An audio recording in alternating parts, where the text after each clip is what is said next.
بسم اللہ الرحمن الرحیم۔ ہر دل ہدایت کی تلاش میں ہوتا ہے اور ہر مسافر اپنی منزل کا منتظر۔ کبھی کبھی اللہ تعالیٰ ہدایت کا ذریعہ ایک چھوٹا سا خط بھی بنا دیتا ہے۔ آئیے شروع کرتے ہیں خط جنت کی 13ویں قسط۔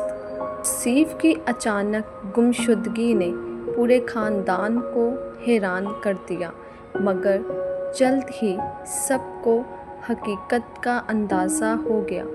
وہ اپنے جرائم کے سامنے آنے کے خوف سے فرار ہو چکا تھا۔ عارف ملک نے دکھ کے باوجود اپنے کاروبار کو دوبارہ سنبھالنا شروع کیا، اس بار مکمل چکنا رہتے ہوئے۔ ملک ہاؤس میں آہستہ آہستہ سکون واپس آنے لگا۔ دادی جنت، جو اپنی زندگی کی سب سے بڑی سچائی بول چکی تھی، اب پہلے سے کہیں زیادہ ہلکا اور پرسکون محسوس کرتی تھیں۔ ان کی آنکھوں میں اب وہ پرانا درد نہیں رہا تھا، بلکہ ایک عجیب سا اطمینان تھا۔ ایک شام عارف ملک نے پورے خاندان کو دادی سمیت لاؤنج میں اکٹھا کیا۔ زارون، انہوں نے سنجیدگی سے کہا، تم صرف ہمارے کھوئے ہوئے خاندان کا حصہ نہیں ہو۔ پچھلے کچھ مہینوں میں نے دیکھا ہے کہ تم نے میری بیٹی کی زندگی، اس کے کردار، اس کے ایمان، سب کچھ بدل دیا ہے۔ ان نے احتراماً سر جھکایا۔ اس کے دل کی دھڑکنیں تیز ہو گئیں۔ میں اندھا نہیں ہوں، عارف ملک نے مسکراتے ہوئے کہا۔ میں نے تم دونوں کی آنکھوں میں وہ محبت دیکھی ہے جو الفاظ کی محتاج نہیں ہے۔ اگر تم دونوں راضی ہو تو مجھے اس رشتے پر کوئی اعتراض نہیں۔ زارا کا چہرہ خوشی سے سرخ ہو گیا۔ اس نے شرماتے ہوئے زارون کی طرف دیکھا۔ زارون کچھ دیر خاموش رہا، جذبات سے مغلوب، پھر آہستہ سے کھڑا ہوا۔ اس نے کہا، اس کی آواز میں لرزش تھی، میں زارا سے محبت کرتا ہوں، سچے دل سے، مگر میں چاہتا ہوں کہ رشتہ صحیح طریقے سے، دین کے مطابق، پورے وقار کے ساتھ آگے بڑھے۔ اگر آپ اجازت دیں تو میں باقاعدہ راز زارا کا ہاتھ مانگنا چاہوں گا۔ دادی جنت کی آنکھوں سے خوشی کے آنسو بہہ نکلے۔ 50 سال پہلے میری محبت کو دنیا نے ٹھکرا دیا تھا، انہوں نے عابدہ آواز میں کہا۔ آج اللہ نے اس محبت کے نشان کو ایک نئی مکمل محبت کی صورت میں پورا ہوتے دیکھنے کا موقع دیا ہے۔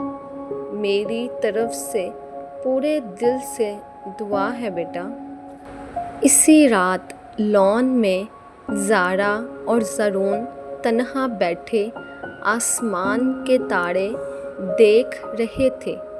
زارا نے آہستہ سے زارون کے کندھے پر سر رکھا۔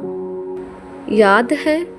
زارا نے مسکراتے ہوئے کہا، جب تم پہلی بار آئے تھے میں نے تمہیں کتنا حقیر سمجھا تھا۔ زارون نے ہنستے ہوئے کہا، ہاں، اور تم نے مجھے ڈائری رکھنے والا محافظ کہا تھا۔ دونوں ہنس پڑے اس پرانی یاد پر۔ پھر زارون کچھ سنجیدہ ہو گیا۔ زارا، اس وقت سے اب تک ہم دونوں نے کتنا طویل سفر طے کیا ہے۔ تم اپنی پرانی زندگی سے دین کی طرف اور میں اپنے غصے اور تنہائی سے سکون اور خاندان کی طرف۔ اس وقت زارون کا فون بجا۔ جلال کی آواز تھی، جوش سے بھرپور۔ زارون، خبر سنو، شہزاد قریشی ملک چھوڑنے کی کوشش میں ایئرپورٹ پر گرفتار ہو گیا ہے۔ زارون اور زارا نے ایک دوسرے کو دیکھا۔ ان کی آنکھوں میں خوشی اور امید دونوں چمک اٹھے۔ انصاف کا ایک اور قدم مکمل ہو چکا تھا۔ شہزاد قریشی کی گرفتاری کی خبر پورے شہر میں پھیل گئی۔ تفتیش کے دوران جب پولیس نے اسے تمام ثبوت، کریم چاچا کی گواہی، مالی دستاویزات اور خود اس کے آدمیوں کے بیانات دکھائے تو شہزاد کے پاس انکار کی کوئی گنجائش نہ رہی۔ ہاں، اس نے آخرکار تھکے ہوئے شکست کو لہجے میں اعتراف کیا۔ میں نے عاصم ملک کے حکم پر جمال ستارہ اور ان کی بیوی کو نشانہ بنایا اور حالیہ دنوں میں توصیف ملک کے کہنے پر عارف ملک کے دفتر میں دھماکہ بھی میں نے ہی کروایا اور ان کے بیٹے زارون ستارہ کو پھنسانے کی سازش بھی۔ کامل اعتراف اخبار کی سرخیوں میں چھا گیا۔ 50 سال پرانا خاندانی راز، قتل اور سازش کا پردہ فاش۔ پورے شہر میں یہ خبر آگ کی طرح پھیل گئی۔ ملک ہاؤس میں خاندان نے یہ خبر ملی جلی کیفیت کے ساتھ سنی۔ ایک طرف انصاف کی جیت کی خوشی، دوسری طرف اس دکھ کا احساس کہ خاندان کا ایک فرد اتنے بڑے جرائم میں ملوث نکلا۔ عارف ملک نے تھکی ہوئی آواز میں کہا، میں نے کبھی نہیں سوچا تھا کہ اپنے ہی بھائی کو اس کے جرائم کی وجہ سے اس طرح بے نقاب ہوتے دیکھوں گا، مگر انصاف انصاف ہے، چاہے وہ کتنا بھی تکلیف دہ کیوں نہ ہو۔ زارون نے احتراماً ان کے قریب بیٹھتے ہوئے کہا، سر، یہ درد فطری ہے، مگر یاد رکھیں آپ نے اپنے بھائی کے گناہوں کا ساتھ نہیں دیا۔ آپ کا کردار، آپ کی ایمانداری اس سے الگ ہے۔ عارف ملک نے شکر گزاری سے زارون کا ہاتھ تھاما۔ اسی رات شہر کے کسی نامعلوم کونے میں ایک چھوٹے سستے ہوٹل کے کمرے میں توصیف ملک ٹی وی پر شہزاد کے اعتراف کی خبر دیکھ رہا تھا۔ اس کا چہرہ زرد اور خوفزدہ تھا۔ اب کوئی جگہ محفوظ نہیں، اس نے خود سے بھربھراتے ہوئے کہا۔ اس کے ہاتھ کانپ رہے تھے۔ شہزاد نے سب کچھ اگل دیا۔ اب پولیس مجھے بھی ڈھونڈ رہی ہوگی۔ اس نے کھڑکی سے باہر جھانکا، سڑک پر نظر دھرائی، جیسے ہر سائے میں کوئی خطرہ چھپا محسوس ہو رہا ہو۔ اس کے ذہن میں ایک عجیب بے چین خیال ابھرا، شاید مجھے واپس جانا چاہیے، شاید مجھے معافی مانگنی چاہیے۔ مگر اس کے اندر کا غرور اور خوف دونوں نے اسے روک لیا۔ اس نے فیصلہ کیا کہ وہ شہر چھوڑ کر کہیں دور سرحد پار جانے کی کوشش کرے گا، مگر ایک آخری بات اس کے ذہن میں اٹک گئی تھی۔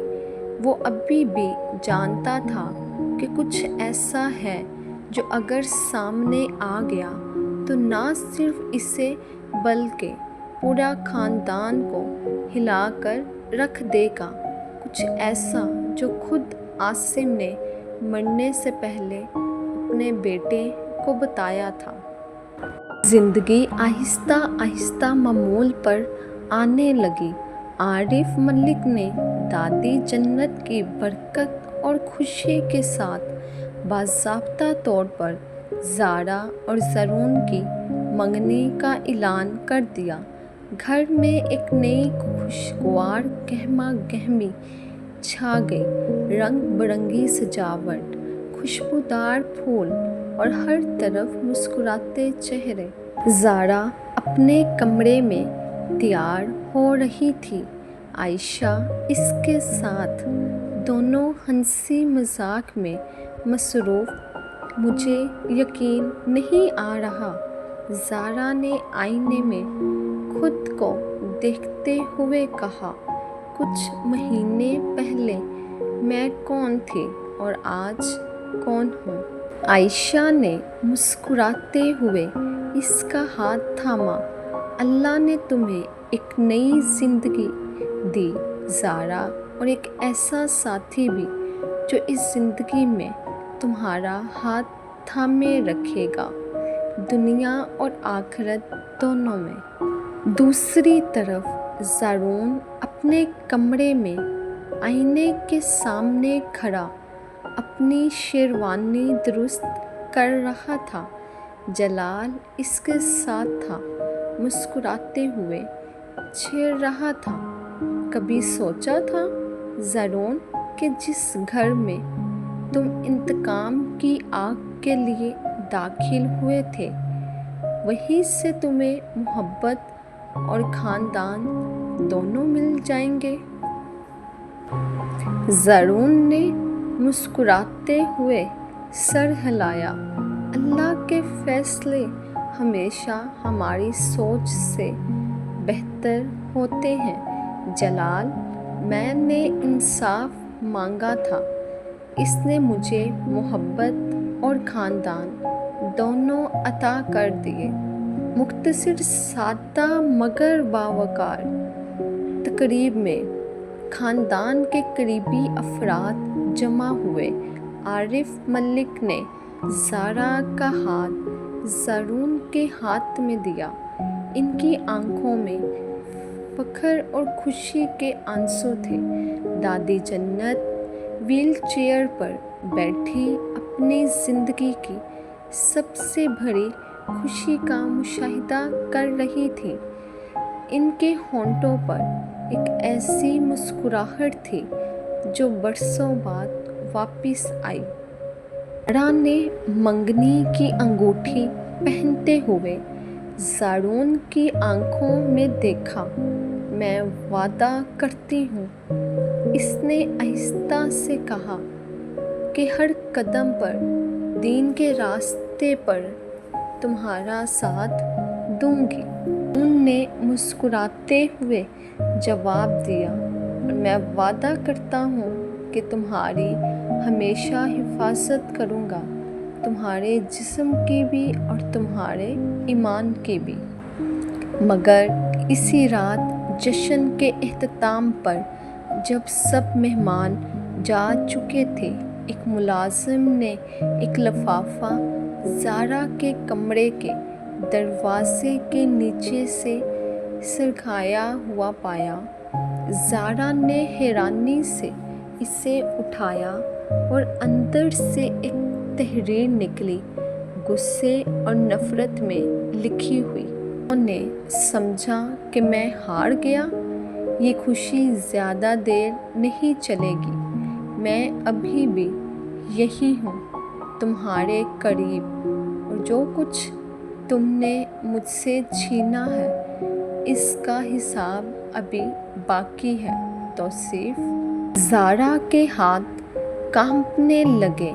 اس نے فوراً زرون کو بلایا۔ خط پڑھ کر زرون کا چہرہ سخت ہو گیا۔ اس کی آنکھوں میں ایک نئی چنگائی آگ اٹھی۔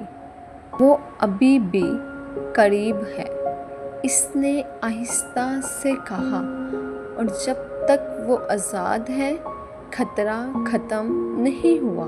خط جنت کے اس سفر میں ہمارا ساتھ دینے کا شکریہ۔